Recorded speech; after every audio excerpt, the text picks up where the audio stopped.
Equilibrium problems की। ठीक,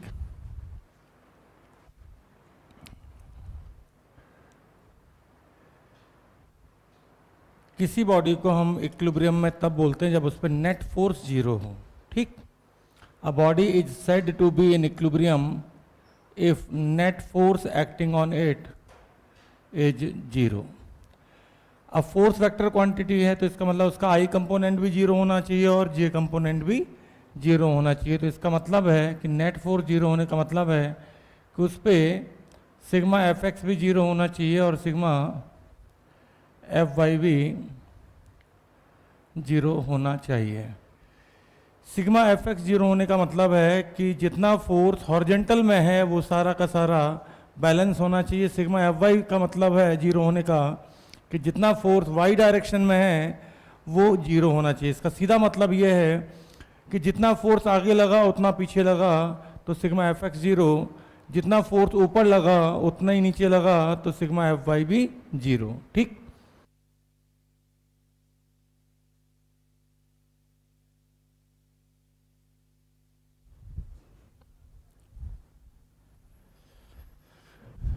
तो भाई ये हैं, शुरू करें। आइए, यह है इक्विलिब्रियम प्रॉब्लम जहाँ पे इक्विलिब्रियम का मतलब होता है एफ नेट जीरो। क्या है F net zero? F net zero का मतलब है कि total force zero, net force zero होने का मतलब उसका एक्स कंपोनेंट भी जीरो होना चाहिए और वाई कंपोनेंट भी जीरो होना चाहिए। इसका मतलब है सिग्मा एफ एक्स जीरो होने का मतलब समझिएगा जितना फोर्स आगे लगाया उतना पीछे लगाया। सिग्मा एफ वाई जीरो होने का मतलब है कि जितना फोर्स ऊपर लगाया उतना ही नीचे लगाया। ठीक, तो इस तरीके से यहाँ पे 1 2 3 4 4 5 6 7 8 9 10 प्रॉब्लम्स हैं।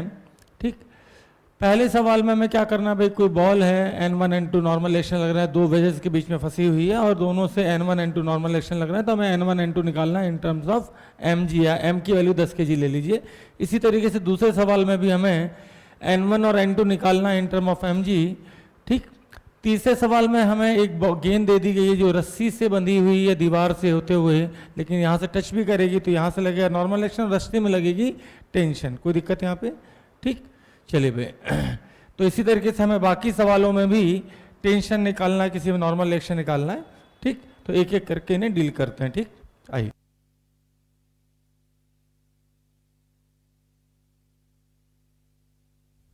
सबसे पहले मैं आपको यहाँ पे नॉर्मल एक्शन के कंपोनेंट करने सिखा दूं। जैसे कोई इंक्लाइन प्लेन है, क्या इंक्लाइन प्लेन, ठीक, और ये एंगल थीटा है सपोज दैट, तो ध्यान रखिएगा नॉर्मल एक्शन ऐसे लगता भैया ना, ये थीटा है तो 100%, ये एंगल 90 है तो ये 90 माइनस थीटा हुआ। और इस तरीके से मैं देखूं तो ये एंगल जो है ये वाला, ये थीटा हुआ, तो इधर वाला कंपोनेंट आएगा हमेशा n cos थीटा और इधर वाला आएगा n sin थीटा। कहने का मतलब है कि याद रख लीजिए इसको, तो रट मारिए कैसे भी करके याद रखिए, क्योंकि हर बार पॉसिबल नहीं होगा कि आप ऐसे करके देख पाएँ। तो horizontal component n sin theta, vertical component n cos theta. Horizontal वाला n sin थीटा, वर्टिकल वाला n cos थीटा, हॉरिजॉन्टल वाला n sin थीटा, वर्टिकल वाला n cos थीटा। याद हो गया? ठीक, 45 का एंगल है तो कोई दिक्कत नहीं है। चलिए भाई पहले सवाल पे चलते हैं। तो डेफिनेटली मैं कहूँगा इधर भी n/√2 लगेगा, n1/√2, और इधर भी n1/√2 आएगा। √2 क्यों आया? क्योंकि sin 45 और cos 45 बराबर होते हैं। इसी तरीके से अगर मैं इसके कंपोनेंट करूँ यहाँ पे, तो इधर n2/√2 और इधर आएगा n2/√2। कोई दिक्कत? अब हम कर रहे हैं भैया सिग्मा एफ एक्स जीरो, मतलब कि जितना फोर्स लेफ्ट में लगा उतना राइट में लगा। अगर ऐसा है तो मैं लिख सकता हूँ n1/√2 बराबर n2/√2। इसका मतलब है कि n1 n2 बराबर होंगे। कोई दिक्कत तो नहीं? n1 n2 को नाम n दे देते हैं। ठीक, अब ऊपर वाले कंपोनेंट देखें तो ऊपर कौन कौन से लग रहे हैं? n1/√2, n2/√2, मतलब कि n/√2 n/√2, तो 2n/√2 ऊपर लग रहा है और नीचे लग रहा है mg। तो अगर यहाँ से देखें तो डेफिनेटली मैं बोल सकता हूँ कि n की वैल्यू √2 ऊपर गया, या 2 से 2 काट दो, √2 से 2 काट दो, तो mg/√2। इसका मतलब है कि n1 n2 की वैल्यू mg/√2 आएगी। कोई दिक्कत इतने में? आइए यहाँ देखिए फटाक से, भाई N1 इधर लगा था, मैंने फोटो इतना बड़ा इसीलिए बनाया ताकि हम आराम से कंपोनेंट कर सकें। बता भैया, वर्टिकल वाला n cos थीटा, हॉरिजॉन्टल वाला n sin, तो ये N1 है, ठीक। तो ये वाला था n sin थीटा, तो n sin 37, sin 37 की वैल्यू कितनी होती है भैया 3/5 N1, और इधर आ जाएगा कंपोनेंट 4/5 N1। जो मेन प्रॉब्लम है वो बेसिकली कंपोनेंट की, बाकी तो कुछ है ही नहीं। तो अगर मैं यहाँ से देखूँ तो सीधे दिख रहा है मुझे 4/5 N1 बराबर mg, ऊपर वाला फोर्स बराबर नीचे वाला फोर्स, तो 4/5 N1 बराबर mg। तो N1 की वैल्यू आ जाएगी 5 mg/4। कितनी आ जाएगी भैया 5 mg/4। कोई दिक्कत? एक बार N1 आ गया तो N2 भी आ जाएगा, आगे वाला फोर्स बराबर पीछे वाला फोर्स। इसका मतलब है कि 3/5 N1 बराबर N2। N1 की वैल्यू मैंने यहाँ पर उठा कर रखी, तो N1 जैसे यहाँ पे रखोगे 5 से 5 कट जाएगा, तो N2 आ जाएगा 3/4 mg। कोई दिक्कत? Any problem? कोई दिक्कत तो नहीं? आगे बढ़े। आइए भाई, यहाँ पे जो टेढ़ा फोर्स दिख रहा है वो टेंशन दिख रही है, और मुझे साफ दिख रहा है कि यहाँ पे ये एंगल 37, तो ये एंगल भी 37, ये एंगल 37, तो ये definitely t cos 37, t cos 37, cos 37 की वैल्यू होती है 4/5। इसका मतलब ये कंपोनेंट हुआ 4/5 t, और ये वाला जो कंपोनेंट है ये वाला हुआ 3/5 t, क्योंकि साइन कंपोनेंट आएगा। कोई दिक्कत? तो 4/5 t ऊपर वाला फोर्स बराबर नीचे वाला फोर्स, मतलब कि 4/5 t बराबर mg या फिर 100। तो t बराबर मैं बोल सकता हूँ कितना आएगा भैया 500/4। 500/4 का मतलब है 125। कैसे निकाला? पहले 500 ऐसे भी कर सकते हैं, सीधे 4 से डिवाइड कर सकते हैं, नहीं तो 500/2 कर लो 250, और उसको फिर से डिवाइड बाई 2 कर लो 125। कोई दिक्कत? चलिए भाई, यहाँ पे आ जाइए, n की वैल्यू आ जाएगी 3/5 t, आगे वाला फोर्स बराबर नीचे वाला फोर्स, तो n बराबर आ जाएगा 3/5 t, और t की वैल्यू मुझे पहले से पता है 125। 3/5 इंटू 125 करेंगे तो 5 से काटेंगे 125 को, तो 25 इंटू 3 75, 25 इंटू 3 या 25 इंटू 3 करें तो 75 न्यूटन आ गया। कोई दिक्कत? ठीक, ध्यान दीजिएगा। यहाँ पे आए भाई, ऊपर लग रहा है T1, नीचे लग रहा है 10, 10 का मतलब है 100 न्यूटन mg, 100 के बराबर। तो T1 बराबर तो मुझे साफ साफ दिख रहा है कि साहब T1 100 है, तो T1 की वैल्यू 100 आ गई। ठीक, अब T1 100 आ गया तो तिरछा कौन है? T1 के कंपोनेंट इसलिए नहीं किए क्योंकि T1 सीधा है, x में कोई फोर्स या y में उसके कंपोनेंट नहीं करते हैं, अगर तिरछा है तो कंपोनेंट करते हैं। ये वाला कंपोनेंट आएगा भैया cos थीटा, तो 4/5 T2, और ये वाला कंपोनेंट आएगा साइन थीटा, तो मैं लिखूंगा 3/5 T2। कोई दिक्कत? अब ऊपर वाला फोर्स बराबर नीचे वाला फोर्स, तो 3/5 T2 बराबर T1, 3/5 T2 बराबर T1, और T1 कितना भैया 100, तो इसका मतलब है T2 बराबर आ गया, जल्दी से बोलो, 5 ऊपर गया 3 नीचे, 500/3। अब सबको पता है कि भाई T2 आ गया तो T3 भी आ जाएगा। T3 बराबर लिखा हुआ है, कितना लिखा है 4/5 T2, और T2 की वैल्यू अगर मैं यहाँ रखूँ तो 4/5 सीधे रख दूँ, 500/3, 5 से 5 कट गया, 4 इंटू 4/5 इंटू 500/3 है। कोई होनहार बच्चा जो बता दे कितना आएगा? 5 से 5 कटा, कितना 400/3। एक बार T3 आ गया तो मुझे पता है जितना फोर्स आगे लग रहा है इतना पीछे, ब्लॉक चल तो रहा नहीं होगा, बंधा हुआ है, इसका मतलब T3 बराबर T4 बराबर 400/3। कोई दिक्कत? तो फिफ्थ सवाल में बेसिकली एक ब्लॉक है 20 kg का, और इसमें हमें T1, T2 और T3 निकालनी है। टेंशन जिस बॉडी के रेस्पेक्ट में देखते हैं उससे दूर लगती है, तो ब्लॉक के रेस्पेक्ट में ऊपर, और इस नॉट के रेस्पेक्ट में, नॉट का मतलब गांठ के रेस्पेक्ट में नीचे। ठीक, अगर मैं यहाँ पे देखूँ तो डेफिनेटली मैं ऐसे करके दिखा सकता हूँ कि T1 की वैल्यू तो 200 आएगी। कितनी आएगी भैया? 200। सही है। T2 टेढ़ा है तो T2 कंपोनेंट के इधर है, तो T2/2, T2 cos 60, T2 sin 60, T2 sin 60 का मतलब sin 60 मतलब √3/2 इंटू T2। ठीक, अब यहाँ पे देखूँ तो T2/2 बराबर T1 है, और T1 है 200, तो T2/2 बराबर T1 और T1 है 200, तो इसका मतलब है T2 आ गया 400। कोई दिक्कत? कोई दिक्कत तो नहीं भाई? सही है। अब ध्यान दीजिएगा यहाँ पे √3/2 T2, तो भैया T2 को यहीं रख दूँ, ध्यान दे ध्यान दे ध्यान दे, T2 उठा के यहाँ पे रखा, जैसे 400 से मल्टीप्लाई करेंगे तो हो जाएगा 200√3, तो T3 बराबर आ गया 200√3। कोई दिक्कत? कोई दिक्कत? आइए आगे बढ़ते हैं, पहले देख लीजिए बाद में छापते रहिएगा। ठीक, भाई मुझे पता है कि T2 का एक कंपोनेंट इधर आएगा T2 sin 53, sin 53 होता है 4/5 T2, कोई दिक्कत। एक कंपोनेंट इधर आएगा T2 cos 53, cos 53 होता है, cos 53 कितना होता है भैया 3/5 T2। इसी तरीके से T1 का एक कंपोनेंट आएगा T1 sin 37, sin 37 होता है 3/5 T1, और इसका एक कंपोनेंट इधर आएगा 4/5 T1, और नीचे है 100, कितना भैया 100, कोई दिक्कत, ठीक। तो भाई मुझे पता है 3/5 T2 प्लस 4/5 T1 बराबर 100, तो 5 उधर ले जाए तो मुझे सीधे दिख रहा है 3T2 प्लस 4T1, वैसे तो अपॉन 5 बराबर 100, तो बराबर 500 दिख रहा है क्या आपको। और साथ में मुझे ये भी दिख रहा है कि 4/5 T2 बराबर 3/5 T1, इसका मतलब 5 कट गया, तो 4T2 बराबर 3T1। There are two equation two unknown. आप चाहें तो खुद से सॉल्व कर सकते हैं, अगर खुद से सॉल्व नहीं कर सकते तो उसका तरीका ये है कि T2 की वैल्यू यहाँ से उठा के यहाँ पर डाल दीजिए, ठीक। T2 की वैल्यू कितनी आएगी भाई 3/4 T1, ठीक।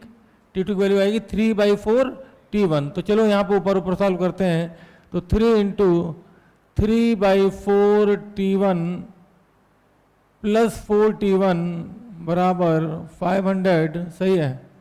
तो यहाँ पे एलसीएम ले लीजिए भैया, ऊपर हो जाएगा 4 चौका 16 प्लस 9, 16 प्लस 9 कोई बता सकता है कितना होता है, 16 प्लस 9 होता है 25, 25 T1/4 बराबर 500।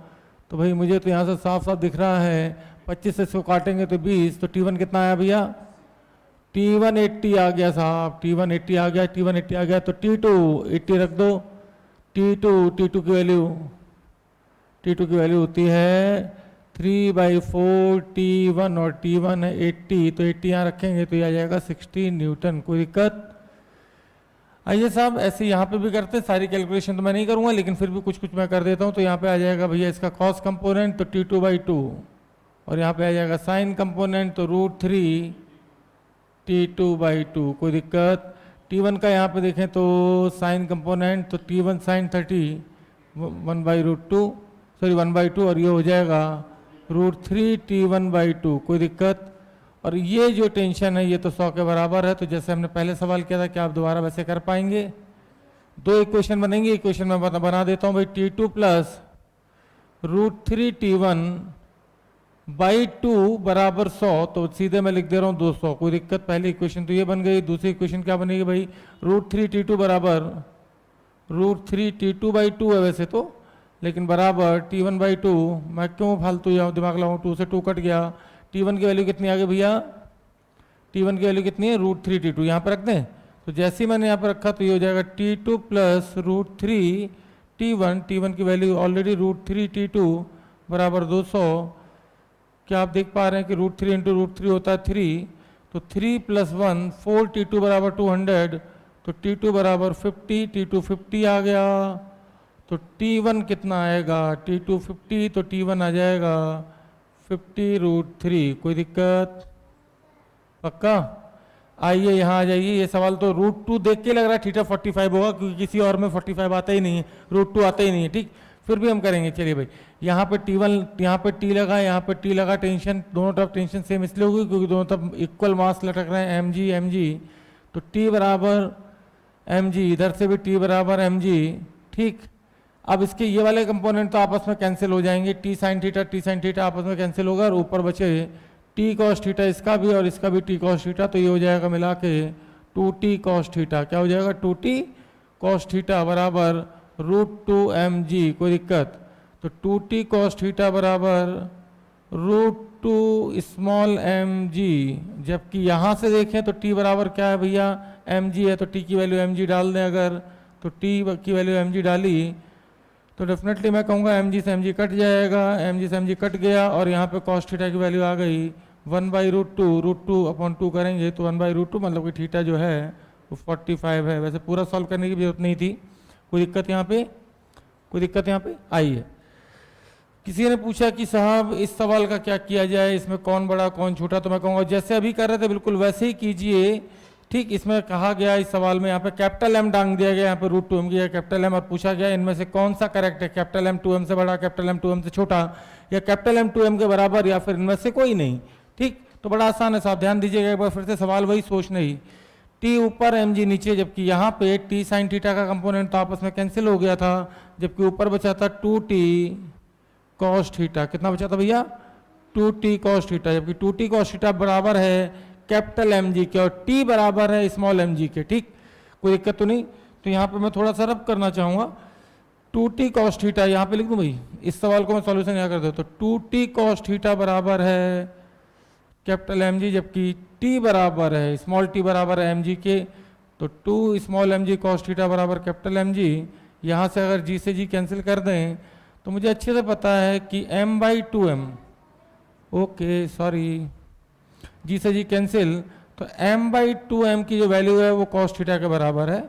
और मुझे अच्छे से पता है कि कॉस थीटा की वैल्यू 1 से छोटी होती है। इसका साफ मतलब है कि capital M should be less than 2 small m। कोई दिक्कत तो नहीं। आइए साहब आगे बढ़ते हैं। कोई भी रस्सी उसमें टेंशन हमेशा अवे फ्रॉम द बॉडी लगते हैं and along the length of string. तो यहाँ पे टेंशन ऐसे लगेगी और यहाँ पे टेंशन ऐसे लगेगी। ठीक, देख सकते हैं आप अलोंग द लेंथ। तो अगर ये एंगल थीटा है तो ये भी थीटा, तो अब की बार ये टी कॉस थीटा हो जाएगा और ऊपर आएगा टी साइन थीटा। जबकि यहाँ पे अगर आप देखो तो ये टी साइन थीटा कट गए थे, टी कॉस थीटा आया था, क्योंकि इस बार एंगल हमने वर्टिकल से लिया था, यहाँ पे एंगल हम ले रहे हैं हॉरिजॉन्टल से। तो ये आ जाएगा टी साइन थीटा ऊपर। इस तरीके से यहाँ पे भी देखें तो यहाँ पे टी साइन थीटा ऊपर, ठीक, और टी कॉस थीटा भैया आपस में कैंसिल हो जाएंगे, हॉरिजॉन्टल वाले आपस में कैंसिल। 2t साइन थीटा बराबर mg, तो 2t साइन थीटा बराबर mg, या कुछ लोग w भी लिख देते, वेट बोल देते, चेन का वेट। तो t बराबर w/2 साइन थीटा, या फिर कुछ घटिया लोग होते हैं वो ऐसे लिखते हैं w कोसेक थीटा/2। तो बात तो एक ही है, कोई दिक्कत? आइए यहाँ देखिए, ये इक्विलिब्रियम का सवाल नहीं है लेकिन जगह बची तो इसलिए मैंने कर दिया। ये 50 मुझे तिरछा दिख रहा है, इसका मास या mg नीचे लगेगा, मतलब कि 100। तो कोई दिक्कत? नॉर्मल रिएक्शन हमेशा ऊपर लगता है सरफेस के, इस तरीके से लगेगा, कोई दिक्कत? यहाँ पे इसके कंपोनेंट करें तो ये कंपोनेंट आएगा 40, जबकि इधर नीचे वाला कंपोनेंट आएगा 30। तो ऊपर वाला फोर्स बराबर नीचे वाला फोर्स। ब्लॉक हवा में तोड़ नहीं रहा, इसका मतलब वाई डायरेक्शन में तो इक्विलिब्रियम है, लेकिन एक्स डायरेक्शन में इक्विलिब्रियम नहीं है। तो नॉर्मल एक्शन कोई पूछे तो मैं कहूँगा 30 + 100 बराबर n, तो n बराबर 130 न्यूटन। हॉरिजॉन्टल में जो फोर्स लग रहा है वो 40 है, जबकि ब्लॉक का मास है 10 kg। एक्सेलरेशन आएगा 4 मीटर/सेकंड। सही है, कोई दिक्कत? हॉरिजॉन्टल में फोर्स लग रहा है 40, जबकि मास एक्सेलरेशन आएगा 4 metre per second square. Thank you all of you.